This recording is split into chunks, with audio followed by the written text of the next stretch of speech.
आज रामनवमी आहे आणि भारतीय जनता पक्षाचा स्थापना दिवस आहे. दुग्ध शर्करा योगी दोन्ही कार्यक्रम हे भारतीय जनता पक्षाच्या दृष्टीने अत्यंत महत्त्वाचे कार्यक्रम. 6 एप्रिल 1980 साली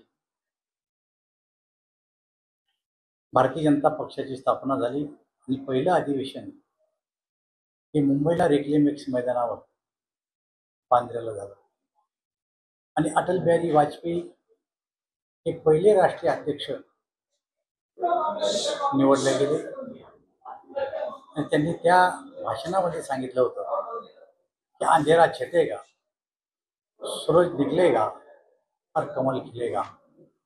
हे स्वप्न त्या काळात अटल बिहारी वाजपेयीनं पाहिलं होतं.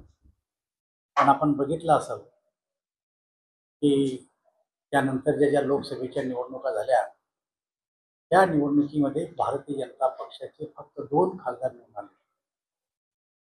पण भारतीय जनता पार्टीचे नेते अटल बिहारी वाजपेयी, लालकृष्ण अडवाणी, मुरली मनोहर जोशी या नेत्यांनी देश हिणून काढला, कार्यकर्त्यांमध्ये ऊर्जा आणली आणि भारतीय जनता पार्टी पुन्हा वाढवली. एकदा नाही, दोनदा नाही, तीनदा या देशाचे प्रधानमंत्री अटल बिहारी वाजपेयी झाले.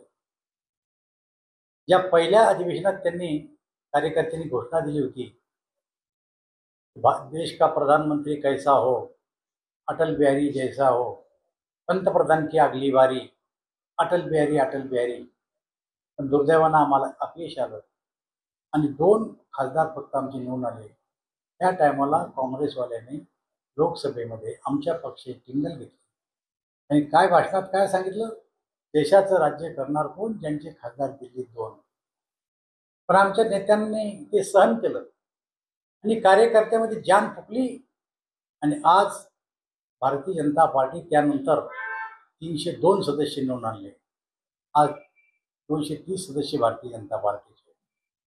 ज्या अटल बिहारी वाजपेयीच्या कारकिर्दीत 2 खासदार निवडून आले, त्यानंतर अटल बिहारी वाजपेयीच्या अंत्ययात्रा जेव्हा निघाली तेव्हा या देशाचा प्रधानमंत्री 18 किलोमीटर त्यांच्या अंत्ययात्रेमध्ये पायी चालत होते आणि 18 राज्याचे मुख्यमंत्री आणि 302 खासदार अटल बिहारी वाजपेयीच्या अंत्ययात्रेत चालत होते. ही ताकद कार्यकर्त्याच्या बळावर भारतीय जनता पार्टीला होती.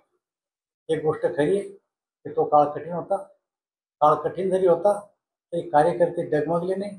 ताकदीनं, हिमतीनं आपल्या पक्षाचे विचार हे जनतेपर्यंत पोहोचवले आणि भारतीय जनता पक्षाला 30 ते 35 वर्षानंतर पुन्हा बहुमतात येऊन या देशातलं सरकार पंडित नेहरूनंतर स्थापन केलं. हा इतिहास आमच्या भारतीय जनता पार्टीचा आहे. आज ही भारतीय जनता पार्टीतला जगाच्या पाठीवर सगळ्यात जास्त सदस्य संख्या असलेली आमची पार्टी आहे. याचा आनंद आम्हाला सगळ्याला आहे. तो आनंद आजच्या निमित्तानं आम्ही सगळ्यांनी व्यक्त केलेला आहे. वक्फ बोर्डाचं सुधारणा विधेयक संसदेत मंजूर झालेलं आहे, मात्र वक्फ विधेयक आणि हिंदुत्वाचा काही संबंध नाही. तो काही लोकांनी कसा जोडण्याचा प्रयत्न केला आणि तो निरर्थक आहे. मला असं वाटतं की वक्फ बोर्ड हा विषय सगळ्यांनी एकदा समजून घेतला पाहिजे. का त्यांचं ऑब्जेक्शन आहे माहीत नाही, पण एकही गैरमुस्लिम सदस्य जर त्या वक्फ बोर्डात नसेल आणि सर्व मुस्लिम सदस्य जर त्या वक्फ बोर्डामध्ये असतील तर ऑब्जेक्शन घेण्याचं कारण काय? एखाद्या बोर्डानं एखाद्या अधिकृत जागेवर ताबा दाखवून तो खरा ठराव असा जर कायदा असेल, त्या कायद्यात जर आता बदलत्या परिस्थिती दुरुस्ती केली असेल आणि काँग्रेस आणि राष्ट्रवादी काँग्रेस आणि उद्धव ठाकरेची शिवसेना त्याला जर पाठिंबा देत असेल तर आमच्यासारख्या पुढे प्रश्न पडतो की बाळासाहेबांची शिवसेना कुठे आहे आणि आजची उद्धव ठाकरेची शिवसेना कुठे आहे? शिवसेना संपुष्टात आली. शिवसेनेने बाळासाहेब ठाकरेचे जे काही विचार होते ते विचार सोडून आता काँग्रेसचे विचाराची शिवसेना झालेली. माझं असं मत आहे की त्यांनी कुठं कुठं अधिकार दाखव. त्यांनी ज्या ठिकाणी असेंब्ली बांधल्या गेली देशाची त्या ठिकाणी अधिकार दाखवला. काही संरक्षण खात्याच्या जागेवर सुद्धा ते अधिकार दाखवतात. ते म्हणतील ती आमची जागा म्हणल्यापेक्षा आत्ता जी नव्यानं रचना झाली त्यामध्ये सरकारी अधिकारी असणार आहे, कलेक्टर सरकारी अधिकारी असणार आहे. कलेक्टर एखादा मुस्लिम होऊ शकत नाही असं थोडं आहे.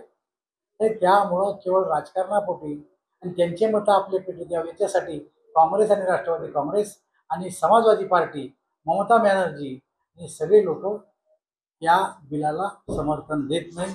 भारतीय जनता पार्टी या बिलाचं समर्थन करते आणि पास केलंय. त्यावरून युपीए दिल्ली सुद्धा असं म्हणतात की मग आम्हाला शिर्डी आणि तिरुपतीच्या संस्थांमध्ये घेणार. आम्ही कुठे हिंदू घातला याच्यामध्ये? आम्ही कुठे येते हिंदू घातला? एकही सदस्य हिंदू नाही. अधिकारी आणि अधिकारी मुस्लिम सुद्धा असू शकतो. त्याच्यामुळं त्यांचं जे बोलणं आहे ना, राजकीय निराशेपोटी बोलणं आहे त्यांचं. आम्ही हस्तक्षेप केलाच नाही.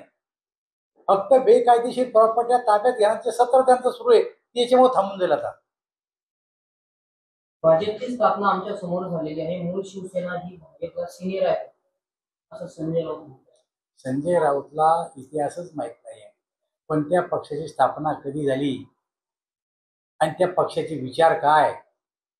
संजय राऊत जे बोलतात त्यांच्या बोलण्यामध्ये कुठलाही अर्थ राहिलेला नाही. भाजप पैशाच्या बळावर किंवा पैशाचा वापर करतात निवडणुकीमध्ये मोगली आक्रमणासारखं पैसे उभे टाकतात असं म्हणणं राऊतांचं. आणि संघानं भाजपचं या पार्श्वभूमीवर शुद्धीकरण केलं पाहिजे. पैसा उधळून जर निवडणुका जिंकल्या जात असतील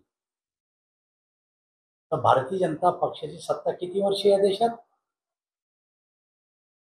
15 वर्षापेक्षा जास्त नाही. 75-76 वर्ष झाले.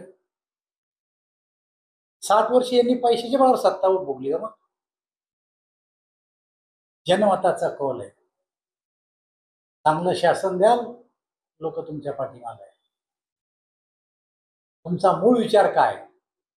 विचारापासून जो जो पक्ष दूर गेला तो पक्ष संपला.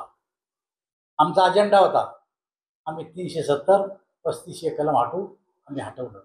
आमचा अजेंडा होता, आम्ही राम मंदिर बांधू, आम्ही राम मंदिर बांधवलं. आमचा अजेंडा होता, आम्ही 3 तलाक जो कायदा आहे 3 तलाक जे आहे ते आम्ही रद्द करू, आम्ही रद्द करून टाकू. औकाफ बोर्डची पुनर्रचना करू, आम्ही आता पुनर्रचना करू. हा आमचा अजेंडा आहे, हा आमचा विचार आहे. आम्ही या विचारापासून बाजूला गेलो नाही आणि कोणा जातीच्या विरोधात नाही आहे.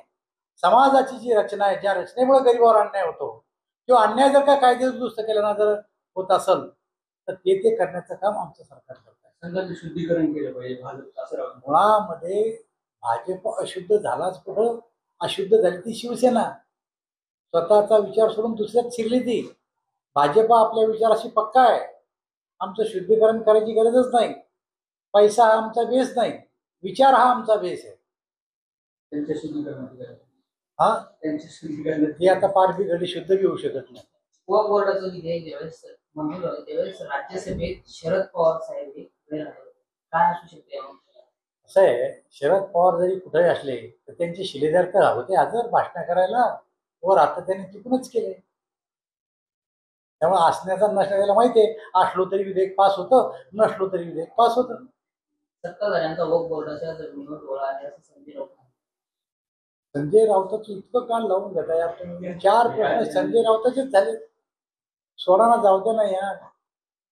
दादा बरेच लोक वेटिंग मध्ये आहेत. खूप लोक असं आहे, आता ते ऍडजस्ट करण्याचा प्रश्न. भारतीय जनता पार्टीची विचारसरणी ज्यांना ज्यांना पसंत पडलं त्यांना भाजपमध्ये यावंसं वाटतंय आणि ज्यांना कोणाला यावंसं वाटतंय ते आपल्याला आमच्या सारख्याला येऊन बोलतात की आपल्या नेतृत्वापर्यंत आम्हाला तुम्ही पोहोचवा, आम्हाला भारतीय जनता पार्टीमध्ये येण्याची इच्छा आहे. त्यामुळे कोण असं म्हणजे कोण लोक आहेत नाव जरी नसेल पदाने म्हणा कोण भविष्यात यायच्या राजकारणामध्ये योग्य वेळी नाव घ्यावं लागतंय. जेव्हा वेळ येईल तेव्हा नाव घेऊ. एकनाथ खडसेने गौप्यस्फोट केलाय की मंत्री गिरीश महाजन यांच्या एका महिला IAS अरे अरे बाबा राजाओ, राजकारणामध्ये संबंध होत्याचा अर्थ गैर घेऊ नका. मी आहे, माझ्या ऑफिसमध्ये जर काही कर्मचारी काम करत असतील तर ओळखी असणं याला संबंध म्हणतात का? त्याचा अर्थ चुकीचा घेऊ नका. ते चांगल्या अर्थानं बोलले. त्याच्या रेकॉर्डिंग अमित शहापर्यंत आहे का? हो असं जर आहे. 10 वर्षाची सीरियल काढली तर हे थोडंसं त्यांना आणि तितक्या गोष्टीने बोलायचं होतं असा भाव मला असं वाटतं म्हणून आहे. मला असं वाटतं की गेले भाजप सोडल्यापासून रोज ते रेकॉर्डिंग समोर राहिले. रेकॉर्डिंग एकदाही वाजून दाखवली. वाजवलं पाहिजे एकदा. मन शांत करून घ्या एकदा. ज्येष्ठ नेते आहेत.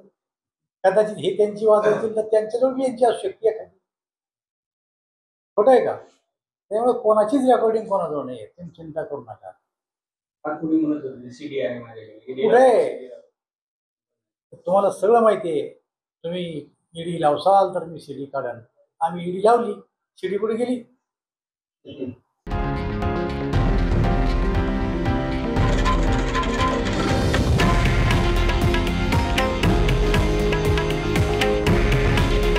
हे आहे देशातील नंबर 1 न्यूज नेटवर्क आणि आपण पाहत आहात TV9 मराठी.